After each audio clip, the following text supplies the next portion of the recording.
전광훈이 이야기해 보도록 하죠. 서부지법 폭동 발생 무려 1년여 만입니다. 전광훈 씨가 목사라고 할 뻔했네. 교사범으로 지목돼서 결국 구속이 됐습니다. 사실 구속되기까지 계속해서 구속이 기각되기도 했었고 심지어 이번에는 구속 적부심까지 또 했었잖아요. 그러다가 2시간 만에 끝났나? 그쵸. 아무튼 아유 택도 없어. 그리고 바로 그냥 구속이 유지되고 있는 상황입니다. 어떻게 보셨습니까? 전광훈이 드디어 구속됐네요. 근데 이제 정광훈 같은 경우는 내란 선전 선동이라든지 그동안에 윤석열을 윤어게인을 가장 광장에서 외쳤던 그 네. 문제아적 지위에 있는 사람인데 구속이 돼도 10번은 더 됐어야 되는데 그동안에 계속 경찰이 장난치고 검찰이 그러니까요. 장난치고 법원이 장난치고 하면서 어쨌든 영장이 안 나와서 이 골치덩어리를 우리가 앓고 살았거든요. 아하. 근데 최근에 그래도 윤석열 구속되고 나서 또 황교안에 대해서도 지금 영장이 발부가 못 됐잖아요. 맞아요. 그러면서 이제 황교안도 검사 출신이고 법무부 장관 출신이다 보니까 이 검찰에서 자꾸 이렇게 좀 힘을 쓰는 거 아니냐 이런 의구심도 있었는데 다행히도 이번에 정광훈 사건 같은 경우는 검찰이 그래도 잡아 넣습니다. 정광훈을. 그래서 천만다행입니다. 저는 참 천만다행으로 생각이 들고 이번에 구속적부심도 기각이 됐기 때문에 예. 한동안은 저 안에 있어야 되고 그 기화에 우리가 정말 이 정광훈이 그동안에 망가뜨려 놓은 그 시스템 그리고 망가뜨려 놓은 이 여러 가지들에 대해서 우리가 이번에는 한번 발본색원하는 그런 과정이 반드시 뒤따라야 되지 않을까 그런 생각이 듭니다. 지금 댓글에서 하나님한테 까불다 구속됐다라는 의견도 주고 계십니다. 아하, 이 정광훈이 구속된 거는요. 우리 김용민, 우리 김엄마의 쾌거로 봐야 됩니다. 대단합니다. 그렇죠. 우리 김엄마 정말 애쓰셨어요, 고생부터 하고 진짜. 계십니다. 사실 제가 오랜 그래서 시간 동안. 맞아요. 수년간을 정광훈은 사실 그냥 되게 웃긴 사람, 이상한 사람. 이 우리 괴짜. 맞습니다. 공론회장에는 존재하지 않는 그냥 우리에게 가끔 좀 웃음을 주는 존재 정도로 치부하던 때가 있었습니다. 그런데 그 해악이 무럭무럭 자라서 정말 엄청난 권력이 될 때까지도 아무도 손대지 못했잖아요. 맞아요. 이 사단법인 평화나무는 2020년 이후 끊임없는 취재와 고발, 소송, 자료 축적으로 정광훈을 결국 빵으로 보낸 겁니다. 저널리즘. 그렇습니다. 예. 제가 그래서 몇 개만 보면은 2020년에 광주 집회에서 김대중은 남조선 노동당 전남 지부장 이런 말을 했습니다. 바로 고소고발 때리고요. 2020년 12월에 사랑제일교회 명도 집행 과정에서 네. 막 화염병 던지고 막 맞고 난리가 났었거든요. 흰색 모자 쓰고 맞아요. 배를 깡패야 깡패 맞습니다. 조직폭력배처럼. 예, 그거 기사 쓰고 고소고발 해버리고요. 그리고 코로나 때 막 일부러 사람들 모아가지고 대면 예배 막 하고 했던 거 기억나시죠? 방역 예. 막 방해하고 그러다 했던 코로나 거. 걸리셨죠. 그렇습니다. 그때도 네. 또 기사 쓰고 고발 때리시고요.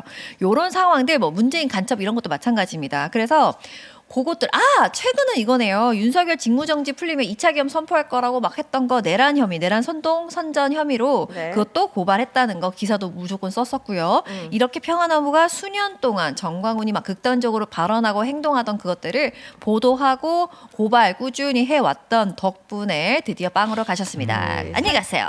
사실 하나님한테 까불면은 죽지만 김용민한테 까불어도 죽거든요. 네, 사실상 더 빨리 죽는다고 봐야죠. 네, 아니 구속됐잖아요 지금. 예예예 예. 그렇습니다. 우리 까불면 김엄마 죽죠. 대단하십니다. 예. 근데 국민 저항권이라는 이야기가 딱 얘기가 나왔는데 국민 저항권이 이 헌법적으로 어떤 의미인지 그리고 전광훈이 얼마나 잘못 썼는지 한번 짚어주세요. 그러니까 이제 정광훈이 그동안에 했던 해악들이 너무나도 많은데요. 소위 말하는 문재인 정권 때부터 계속 정권의 그 꼬투리를 잡고 정권을 쓰러뜨리기 위한 노력만을 해왔고 네. 특히나 이재명 정부에 대해서도 상당히 그런 악감정을 드러내면서 묻지마식으로 이재명 대통령을 악마화하는 이제 이런 책임도 분명히 있는 것이고 네. 그동안에도 광장을 거의 사유화하다시피 했거든요. 그러니까 본인들이 매일 시위를 하면서 결국에는 내란을 일으킨 내란 속에 윤석열까지 정당화하는 이 내란 동조의 집단에 이르기까지 네. 정말 이제 더 이상은 이제 정광훈이 끼칠 해악이 없다라고 볼 정도로 이제 모든 해악을 다 끼친 것 같아요. 그래서 최근에도 기억에 남는 게 작년 1월 19일이죠. 서부지법 난동 때도 윤석열 구하러 들어가자라고 하면서 사람들을 선전선동을 했거든요. 네. 그래서 저는 이제는 정광훈으로부터 이 극우화되는 이런 극단화되는 이 정치 행태를 끊어줘야 된다. 그런 차원에서는 정말 이번에 이 단죄는 매우 유의미하고 다시는 정광훈 같은 이런 가짜 목사들이 나와서 정치판을 망가뜨리는 일이 없도록 이제 제도 보완 내지는 이 정교 분리에 대해서도 우리가 한번 더 진지하게 한번 더 고민을 해봐야 되지 않을까 네, 네. 좀 그런 생각이 듭니다. 사실 전광훈이 그 경찰 조사 때 했던 말이 한번 이렇게 나온 게 있는데 그 중에서 보니까 영장 판사, 영장 전담 판사에 대해서 잘못된 결정을 했고 그리고 무슨 빨갱이라 그랬나 북한 편드다 그랬나 그런 이야기를 경찰 조사에서도 이야기를 했더라고요. 이건 그때까지도 자기가 어떤 잘못을 했는지 상황 파악을 못한 것 같아요. 아무 말이나 그냥 짓거린 거죠. 근데 그 뒤에는 나는 뭐 배우가 어디 있는지는 모르겠지만 믿는 구석이 있기 때문에 경찰 조사 앞에서도 니들이 나 처벌 못한다라는 가오를 가지고 그렇게 분 게 아닌가라는 생각을 해보게 되더라고요. 그리고 아까 전에 가짜 목사 뭐 가짜라고 했었나 뭐라고 했지? 아무튼 가짜. 예. 했잖아요. 근데 목사라고 부르기도 싫은 거예요, 사실은. 의심스러운 정황이 또 하나 있는데요. 서울에 있는 은평제일교회입니다. 여기서 옛날에 모스턴 아마 맞아요. 부르고 했던 모스턴. 그 네. 교회죠. 서울에 있는 은평제일교회에서 지난 연말에 이재명 대통령의 가면을 쓴 인물을 폭행하는 내용의 연극이 올라왔다고 하더라고요. 지금 자료 화면이 나옵니다. 저 교회에서 했다는 거 아니에요? 교회에서 뒤에는 십자가겠네요. 지금 저렇게 한 밑에 기둥만 보이는 부분이 십자가일 것 같은데 추정이 되는 상황인데 교회에서 벌어진 연극이라고 합니다.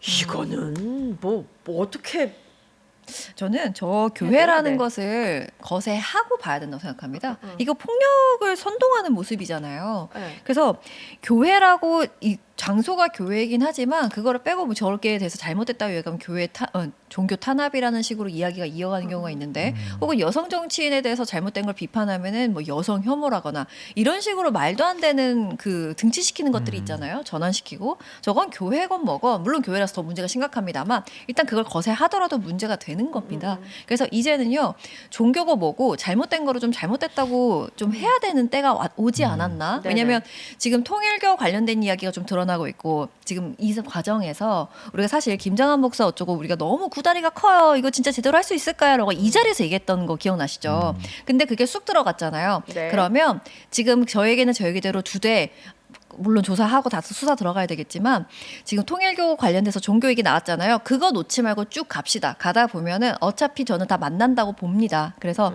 현실이 어떻게 되는지 지금 우리 평안한부도 그렇고요. 그 무슨 그 추적단 있잖아요. 극우 추적? 거기도 그렇고요. 그렇게 추적하고 계속 기록하는 사람들은 자신의 할 일을 하고요. 그리고 우리가 이거는 문제가 되네요라고 여론을 공론화하고요. 그리고 종교랑 이어져서 증거가 지금 나오고 있는 거는 그것대로 계속 꾸준히 가야만 결국은 저희까지 닿을 수 있다고 생각합니다. 우리 개신교인으로서 신인규 변호사님도 일침을 가할 준비가 되셨다고 생각합니다. 저는 일단 교계에도 좀 경종을 울리고 싶어요. 그러니까 이게 사실은 뭐 극우화라는 표현도 맞지만 교회가 대형화되면서 나오는 저는 부작용 아니냐. 그러니까 교회가 권력화되는 거거든요. 그러니까 지금 저기서 뭐 연극하고 저랬던 사람들은 십자가만 걸어놨다 뿐이지 저게 교회는 아니잖아요. 그러니까 명목상 교회일 뿐이지 그 안에 성경의 원리나 성경의 가치나 어떤 신앙생활을 위한 종교적 목적보다는 네. 정치를 갖다가 극우화시키고 정치를 망가뜨리는 일을 교회에서 지금 하고 있는 거기 때문에 맞습니다. 저건 교회의 본령에도 맞지 않는다. 네. 그러니까 저는 이제 교계 스스로도 반성과 성찰. 과거에 네네. 마르틴 루터가 그 종교 개혁을 일으켰던 그 심정으로 우리가 돌아가서 정말 교회에 다니시는 분들도 성경 위에 본인의 신앙들을 좀 점검하는 좀 네. 그런 기회도 돼야 된다. 이게 지금 대형 교회에서도 똑같거든요. 목사가 가스라이팅을 해서 성도들을 이끌고 가면 글로 다 따라오는 거예요. 그러면서 네. 정치적인 판단까지도 그 목사에게 의탁을 하는 지금 이런 상황이 자꾸 반복되고 있어서 이건 한국 사회에도 지금 악영향을 미치는 그런 지경까지 지금 가고 있는 거 아닌가. 지금 전광훈이 그렇게 그런 해서 생각이 감옥 들어요. 간 거 아니에요? 이제 감옥까지 가는데 그쵸? 극단의 사례가 네, 나온 건데 그쵸. 네. 꼭 감옥까지 안 가더라도 이 정교 분리가 상당히 좀 취약하게 되면서 네. 이 교계가 미치는 여러 가지 부정적인 그 정치의 영역이 있어서 네. 저 그런 부분에 좀 반성과 성찰이 반드시 필요하다. 아니 저는 이 교회가 속한 노회가 있을 거 아니에요.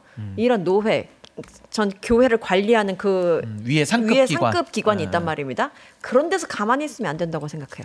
지금 얼마나 보이지 않는 곳에서 개신교 목사님들이 애써주시고 낮은 자를 돌보시고 어두움 가운데 직접 찾아가서 빛을 전하기 위해서 얼마나 많은 분들이 노력을 하시는데 그분들의 빛은 다 가려지고 있잖아요. 이런 사람들 때문에. 그렇다면 이 교회 상급 기관들이 나서가지고 허튼 짓거리 하는 데들은 뭐 처단까지 아니어도 교회 활동 제대로 못하게 뭔가 제지가 교회법이 관리는 필요하죠. 관리가 필요하죠. 교회법을 얼마나 중요하게 생각합니까? 교회에서 세상의 법보다 교회법 하면서 얼마나 많은 큰 목소리를 내고 있어요. 그 교회법 갖다가 뭐 하는 거냐는 거지.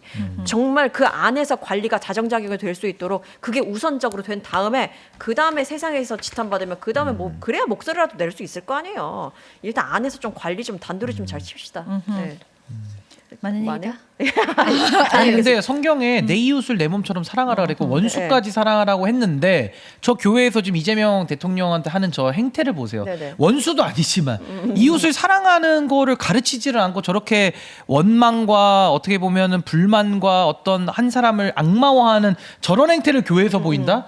다른 데서 어디서 하더라도 교회만큼은 저렇게 해서는 안 되는 그럼요. 건데 이게 이제 거꾸로 됐기 때문에 저는 굉장히 분노합니다. 저렇게 해서는 안 되는 거죠, 사실은. 종교기관인데 그 안에 신앙이 안 보여요. 그럼 제 역할을 하고 교회로서 있는 게 역할 아니죠. 못하는 거죠. 예, 그냥 그렇습니다. 극우 유튜버입니다. 극우 유튜버가 목사 교회의 칼만 쓴 거지, 그렇지 사실. 목사라고 갖고 있는 거고요. 극우 유튜버가 변호사 자격증을 갖고 있는 거고 뭐 그런 식인 그러니까 거죠. 이하상 같은 거예요. 변호사도 다 맞습니다. 그렇지 않은데 맞습니다. 이하상 같은 놈들이 있거든요. 네. 네, 비슷한 겁니다. 지금. 그렇습니다.